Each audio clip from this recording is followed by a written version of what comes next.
Hi, everybody. I hope you're all doing well. Today's presentation is on Airbnb, which is a pretty interesting platform. So I'm excited to share this information with all of you. So to start off with the table of contents, we're going to give an introduction to Airbnb.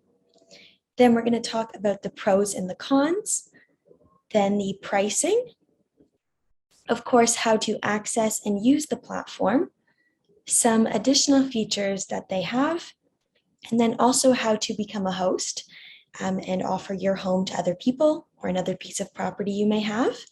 And then also the security features that it has, and also precautions and procedures relating to COVID-19. So you might be wondering, what is Airbnb? And this is an online network in the form of a website or an application that offers a variety of different accommodations and lodging from hosts all around the world. Its basic idea is to offer guests to stay in someone else's home or residence by renting it instead of booking a hotel. So it's just an alternative place to stay when you're away from your own home. There are millions of different homes, apartments, basements, rooms, suites, yachts, houseboats, and even sometimes castles that you can choose from. So there are so many different options.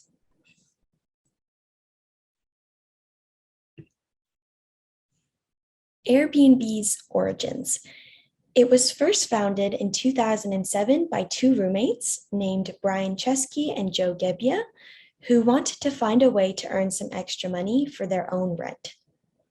They bought a couple of airbeds and set up a site called Air Bed and Breakfast to host travelers in their flat for $80 per night.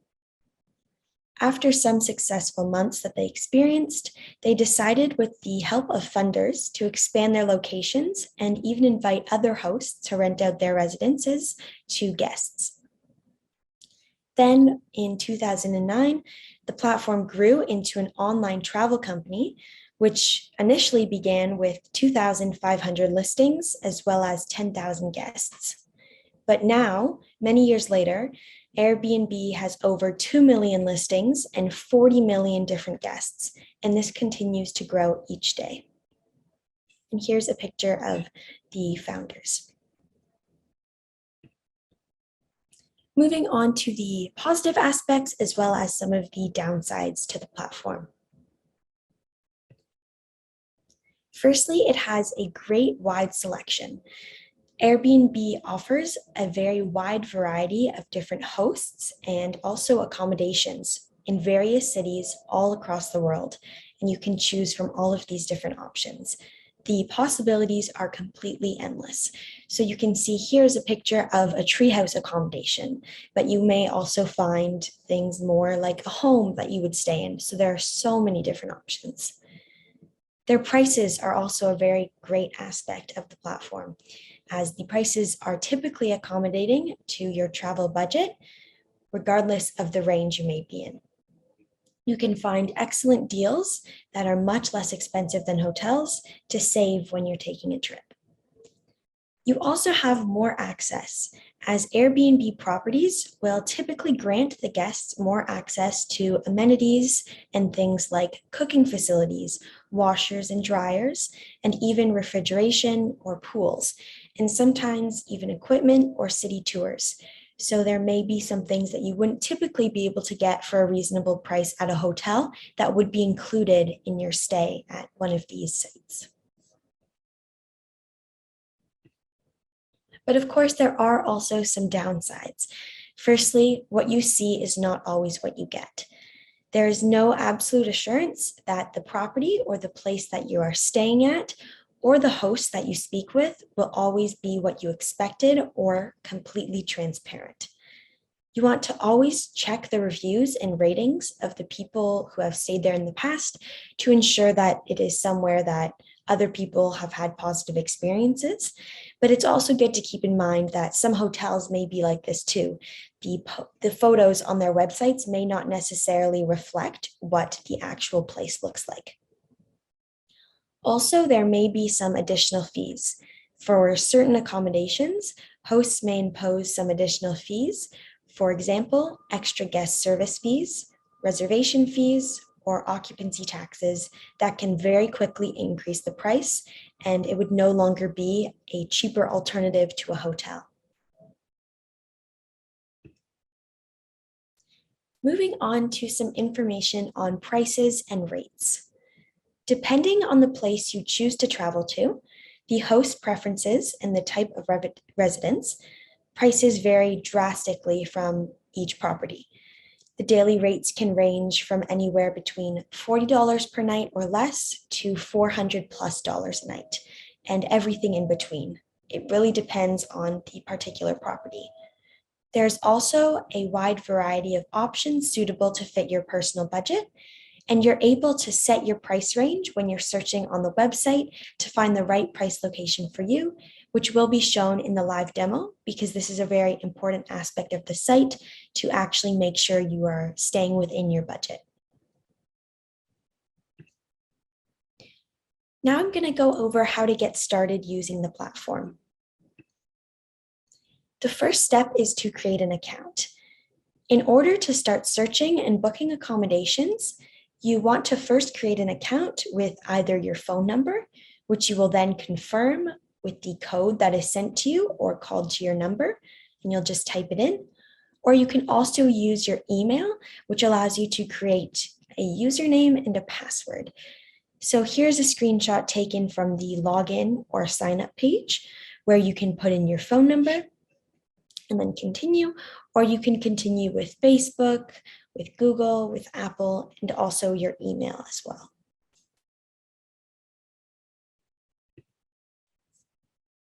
Here are some steps for actually booking a reservation.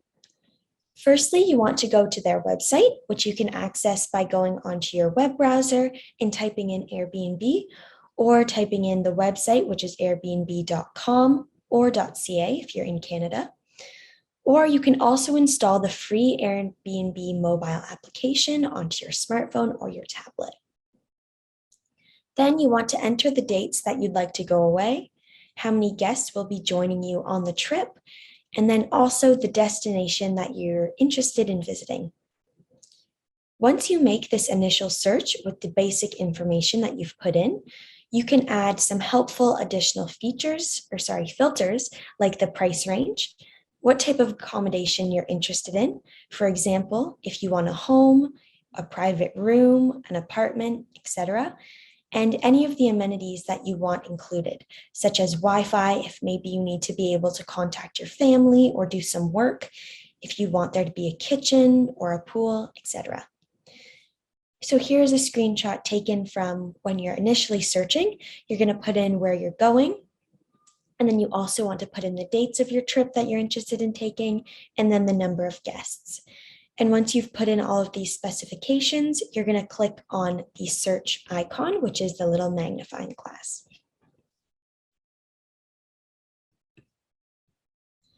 The next step is to start scrolling for available residences.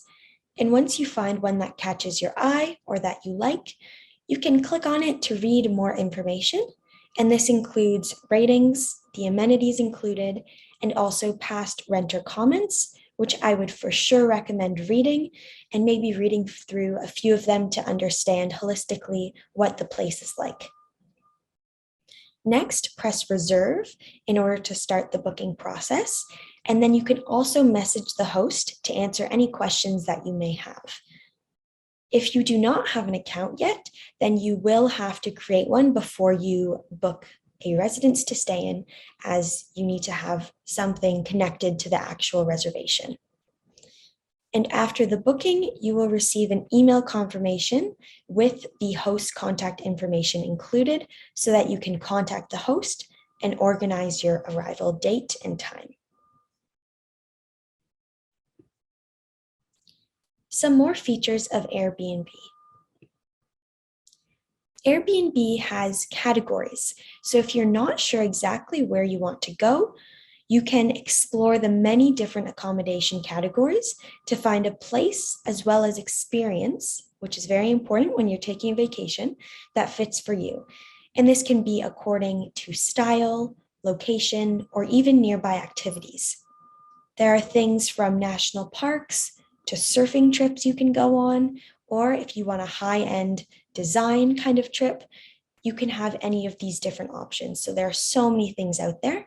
And this is the categories bar is located at the top of the website, and you can see whether it's a tiny home you want to go to or camping. You can choose on one of these if you just want to get inspired on a possible vacation you want to go on.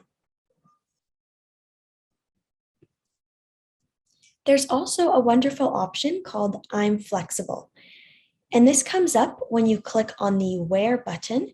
You can choose one of the provided continents or countries, or you can click on I'm Flexible. And the platform will then generate a random place that's relatively close to you and has reasonable prices. And then it will give you an idea if you're open to adventure. It'll just tell you a possible place that you could go. Airbnb also offers online experiences. These are fun and interesting paid webinars hosted daily on topics such as making chai, tarot card reading, and even panda tours. You can visit that link, which we can put in the chat for you, or you can search up Airbnb experiences online to explore the different online sessions that they offer and to sign up in any way that you're interested in. And these are a wonderful option during COVID-19, just because some people aren't allowed to travel for safety reasons and it's just not possible. So you can still experience other fun activities and culture online. You can also become an Airbnb host yourself. If you have an extra room in your home or even an empty property, then signing up to be an Airbnb host is a very good way to make some extra money. And to become a host, you first want to go to the Airbnb host website, and then from there you can click on Try Hosting. It will then ask you to follow the steps, and you want to fill out the information about the residence or room that you want to rent out, including providing the address. So you're going to put in all the information it's asking for so that you can have your residence or property posted to the site. Then click Ask a Superhost to browse frequently asked questions for Airbnb's long-term high-rated hosts. So you can ask questions to them. And some perks of being an Airbnb host is hosting whenever you want. You can also set your own prices, and you can even establish rules for your space, such as cleaning policies and other things that may be involved. Security and COVID-19. So you might be wondering, is Airbnb truly safe to use? And the platform runs hosts and guests against global regulatory, terrorist, and sanctions watch lists. For hosts and guests in the United States, they even conduct background checks.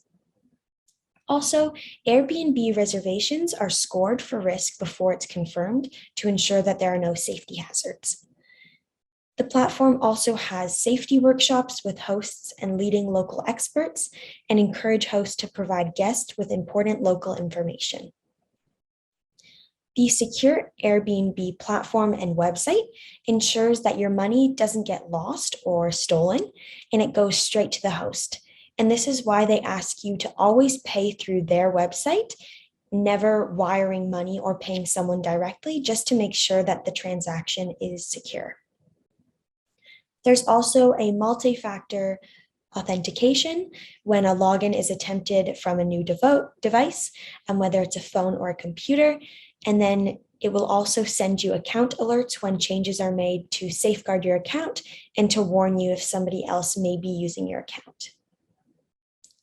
Airbnb also has secure messaging tool, which lets you get to know a host or guest and ask questions about a listing or experience ahead of time to make sure you know what you're getting yourself into.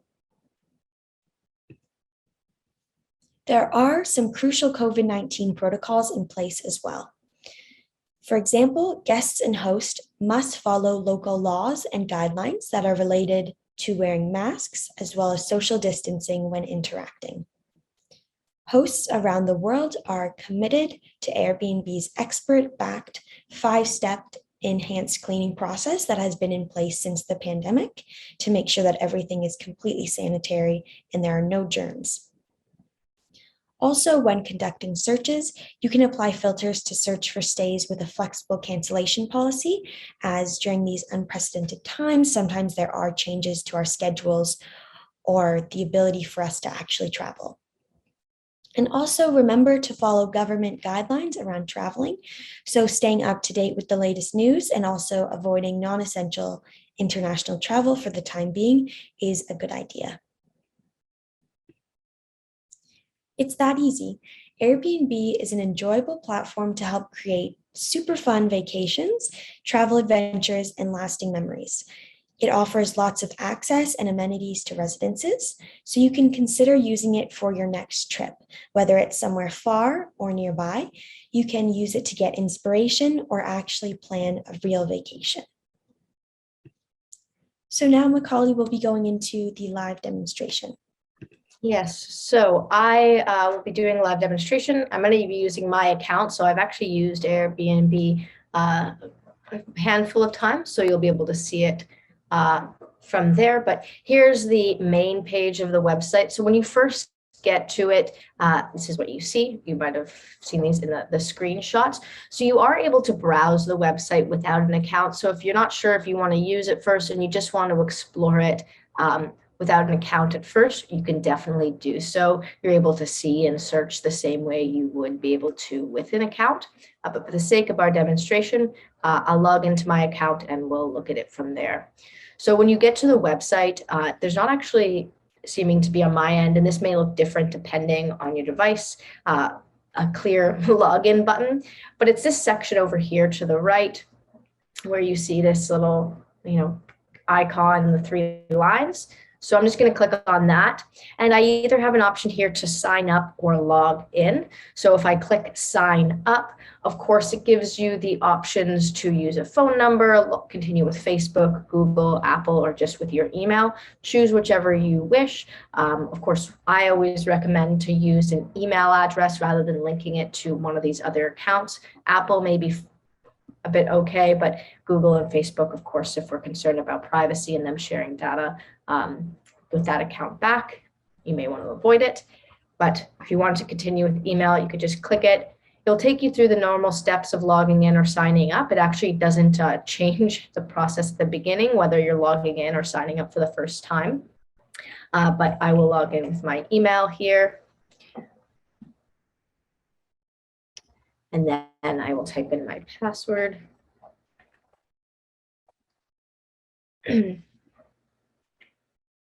Now I just logged in, so it's not making me do a 2-factor authentication, though when I logged in earlier, it did do that. So that is a possibility with this. If you have your phone number or just your email set up before, it had to send me a code to my email to log in. So just know that that is normal. But yeah, here we are on the main website. So this is the website you'll see if you are looking to rent a place or to stay somewhere as a guest. So as Reed said, there's this kind of front page and they'll kind of highlight certain stays. So obviously these are kind of exceptional or like really cool stays. So if you're kind of just looking to browse, you can go through here. You can already start to see some of the price variety. Like there's some that are, around 400. There's some really expensive one. This is like by Ken Kellogg. So it's, I guess, a very famous house architecturally. So it's incredibly expensive.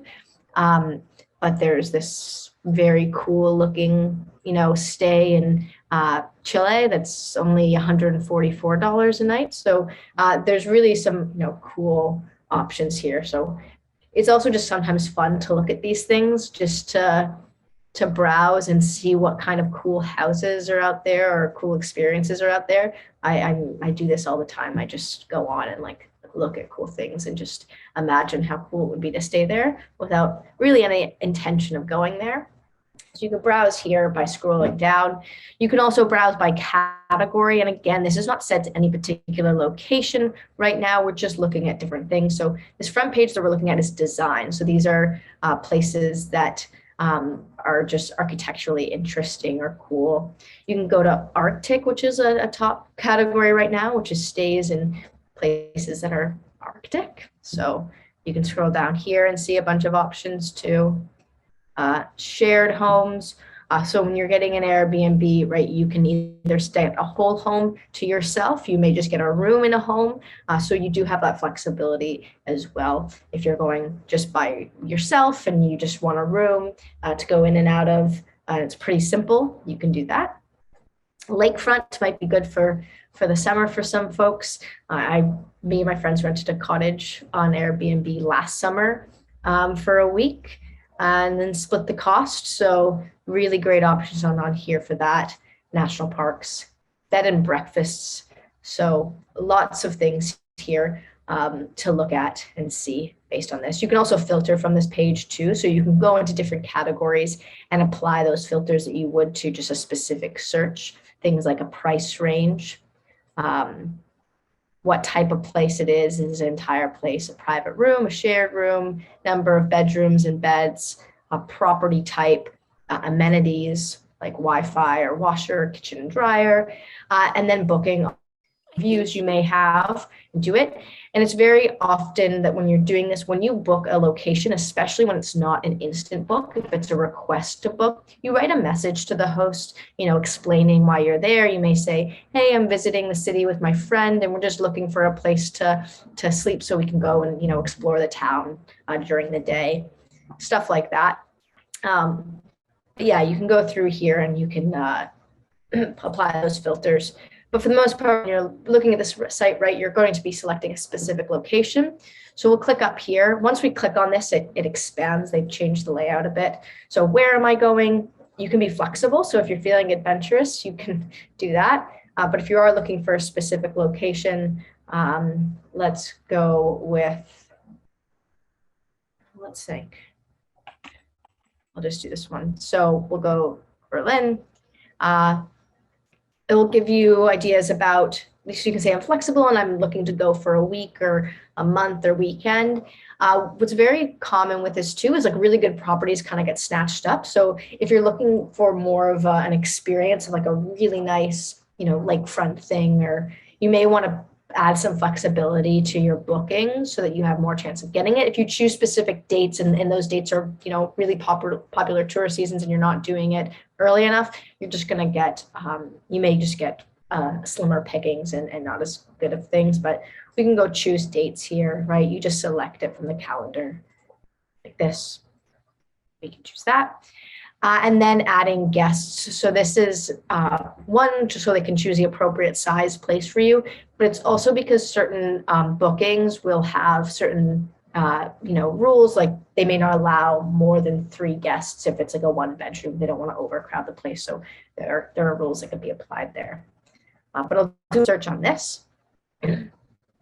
And we'll see that certain things come up. I've noticed a lot recently that there are like hotel rooms. So I guess smaller hotel rooms are just also putting hotels at discounted prices on Airbnb. So just so you're aware, sometimes this pops up specifically in cities. It's the same with bed and breakfasts. They'll use this rather than hosting any other way. But we can scroll through and we can look through based on the listing.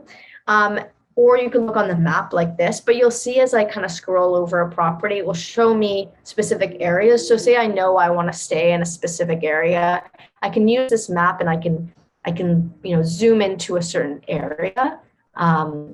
Say over here. Let's look at, we'll look over here, and then we can get more specific. And you'll see as I loads, as I go over with a property with my mouse, it will kind of highlight where it is in black, if you can see it over on the right side of the screen, right? So say I choose a property.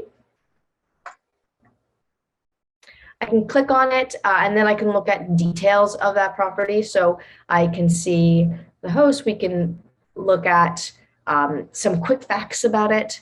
It's a great location, great check-in experience, and pets are welcome here.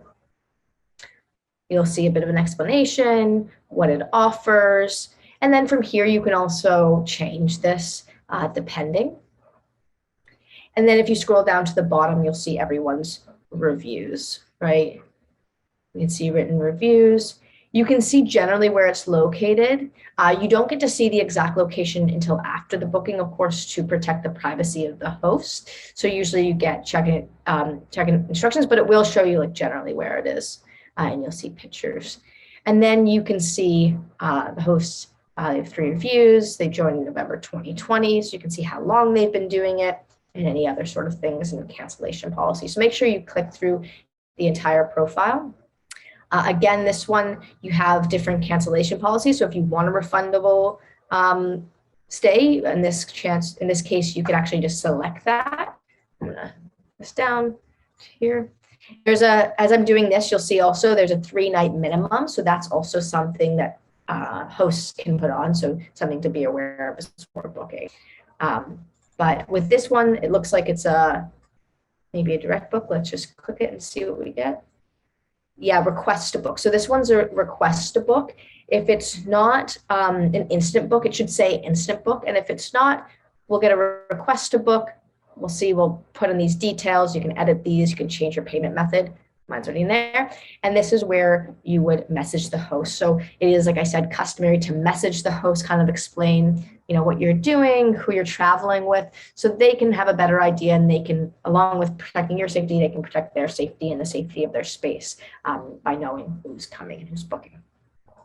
But once you pull that out, again, it will tell you all the cancellation policies again, and then you would just click request to book. Once your reservation, it says your reservation won't be confirmed until the host accepts your request within 24 hours. So the one thing about this is, like, say you need an Airbnb really last minute, you're going to want to look at those instant book options, because it may be that you forgot to book a last night on a trip and you really desperately need to book a second location for a trip, which I've also done. And so you go onto Airbnb, but sometimes they do take up to 24 hours to confirm the booking. So just be aware that there can be that lag. And so if you're kind of in a rush or anxious to get something booked right away, that is. All right. So you would just do that. Once you have booked a stay, you'll get a confirmation. But when you are staying somewhere, if you want to go look at your, messages or message a host, when you're on the website, you go back to this location here, same area where you went to log in. I'll click on it, and we can see things like my trips. So you can see upcoming trips, right? So I have no trips booked. I can see my past trips here, right? And I can click on them. I can also go to notifications. So they do want you to leave reviews for everyone, and hosts also leave reviews for guests when they stay.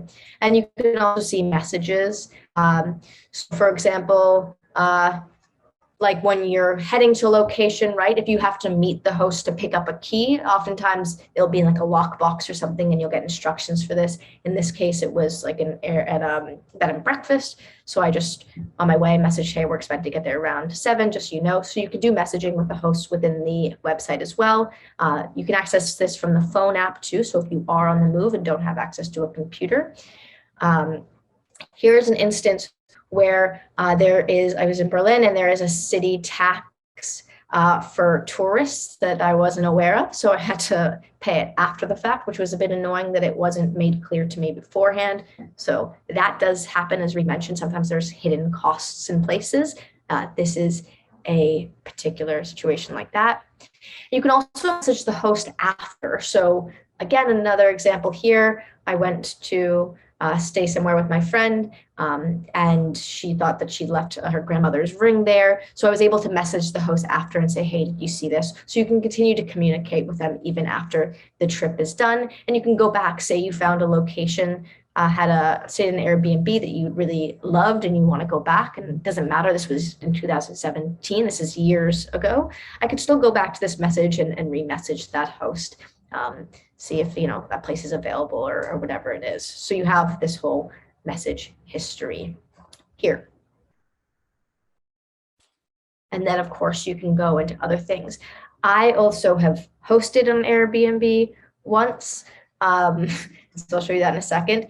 The other thing you can do on here besides booking is you can do this heart thing, and you can create lists. So you can create a wish list. So for certain locations, I have a couple here, some in Austin and Cape May and West Chokin and Berlin. So you can make lists of certain places you're considering. So if it's a trip that you definitely have planned and you're just trying to narrow down the options, say you're traveling with a group and you want to check with them which options they like, or you're just creating a list for someone that you potentially want to go and it's kind of a daydream type thing, you can do that in any way. So I could, add this location to just create a new list here. This was in Denmark, so I'll just make it that. And I will add it there, and I can always go into here and then go to my wish lists, and we'll see all the saved places that we have here, right? So you can access that from there. Now, when you're doing hosting, you can easily just switch to hosting from any page. So I'll just click switch to hosting. And I haven't used this in a while, so they've obviously revamped it. They're going to take you through a little tour at the beginning if you'd like it. But again, this is a bit more straightforward. You see your reservations, current hosting, arriving soon, checking out and upcoming. You have access to stuff up here, inbox, right? So here are past guests, right? And then this is where I got messages for someone requesting to book something. You can see a calendar and you can see what's upcoming, so you're able to prepare for stuff. Insights, I guess this allows you to see reviews and stuff. And then extra menu. So I can see the reviews on my location. I can also go to my profile up here, and whatever it is, I'm also able to see if I think I'm on the regular website here. I should be able to see my reviews as a guest as well. Account, I think maybe. Forget where you put them. You can also, like I said, see your reviews. I don't know where it is on this particular site. It's easier to find on the app, to be honest. But yeah, that's the Airbnb website. I've had really good luck with it. Always just important to look at those reviews, and it's also important for you to be a good guest, because hosts will leave you reviews, and there aren't honestly a ton of instant book options. In my experience, most of the places that I found, especially the ones worth booking that are nicer, are a request to book option. And so you want to make sure that you're a good guest, so you get good reviews, so that when you go to book, a host is more likely to accept your request. But it's definitely a very, very fun thing to do if you're going to somewhere maybe where there's not great hotel options and you're looking for something maybe a bit more interesting. Like I stayed in a caboose just outside of Austin. Or you're going to a city and you maybe want a more city experience. You don't want to be in a hotel. You want to be somewhere where you can be kind of based out of for a week or two. It's also a really great option. So yeah, that is Airbnb.